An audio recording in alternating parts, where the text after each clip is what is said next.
বাবার বাড়িতে এসে আমি যা যা কাজ করি, বাবার বাড়িতে আসছি বলে যে কিছু করব না এটা তো কখনো হয় না। আমি মূলত আমার বাবার বাড়িতেই থাকি, তো কিছুদিনের জন্য আমার শ্বশুর বাড়িতে যাই। তো আমার বাবার বাড়িতে এসেই দেখেন আমি কী অবস্থা করেছি। ভাবলাম যেন একটু চা করি, চা খাই, চা খেয়ে মাথাটা ঠান্ডা করে তারপর যা কাজ আছে তা একদম গুছিয়ে ফেলবো। তো চা খাওয়ার পরে চলে গেলাম পিঠা তৈরি করতে, যেহেতু তালের পিঠা আমার খুব পছন্দ। তো ভাবলাম, আমি যেহেতু করিনি, আমি শুধু ভিডিও করছিলাম। পিঠাটা মূলত আমার বড় আপু বানাচ্ছিল আর আমি দিক দিয়ে ঘরের কাজ একদম অগোছানোভাবে করিয়েছিলাম। তো এগুলো গোছানোর জন্য প্রস্তুতি নিচ্ছিলাম। তো এর ফাঁকে আমি একটু পিঠার ভিডিওটাও করে নিয়েছি। দেখেন অসম্ভব কালার আসছে, একটা খুব সুন্দর একটা কালার আসছে পিঠার। পিঠা খাওয়ার পরে চলে গেলাম ঘর গোছান। এই তো আমার নতুন লুক নিয়ে আসলাম। প্রথম অবস্থায় যে বাজে দেখা গিয়েছিল, মনে হচ্ছিল যেন ঘর থেকে কোনো না কোনো কিছু চুরি হয়েছিল, অথচ তা না।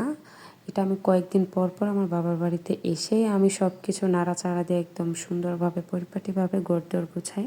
আর এখানে আমিও এসে থাকি, আমার বড় বোন এসে থাকে। তো এটা হচ্ছে মূলত বলতে গেলে এক প্রকার এটা আমারই রুম বাবার বাড়িতে।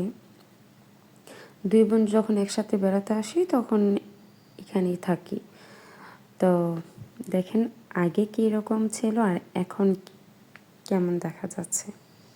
তো ঘর হচ্ছে এমন একটা জিনিস, আপনি গুছিয়ে রাখলে সৌন্দর্য জিনিসটা বেড়ে ওঠে, আর যখন আপনি অগোছানো থাকবে দেখতেও সুন্দর লাগবে না।